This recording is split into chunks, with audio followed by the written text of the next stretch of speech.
A former House Minority Leader's campaign tour of the state made a stop in Brainerd and Bemidji today. He's running for governor, and he talked about his background of growing up in rural Minnesota and used those experiences to appeal to residents in greater Minnesota.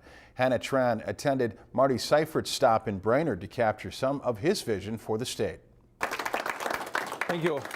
Former Minnesota House Minority Leader Marty Seifert wants to visit 87 counties to campaign for a seat as state governor. He's a rural southern Minnesota native from a family farm. If there's anything about rural Minnesota, it's we were taught a work ethic. And if you're going to do something, get the job done. This is his second try at the governor's office. His speech at a stop in Brainerd highlighted 5 major points, all under a theme. Number one is the overall theme of the campaign is leadership. Seifert says Mark Dayton's administration has not followed through with some proposals. He also wants to win over moderates and fade the divisive partisan line. He works well with all kinds of people. You know, it doesn't just have to be Republicans. He's not a confrontive person. He's a problem solver. He gave 5 main points: address and lower taxes, reduce spending, shift transportation priorities to roads instead of spending on expanding the Metro Light Rail system, restructure sentencing guidelines to keep sex offenders in jail, and finally, he hopes to strip away federal attempts to make across-the-board education standards.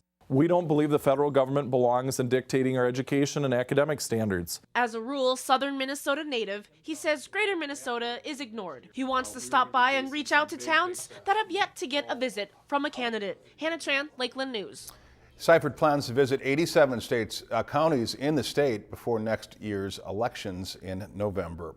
If you've enjoyed this segment of Lakeland News, please consider making a tax-deductible contribution to Lakeland Public Television.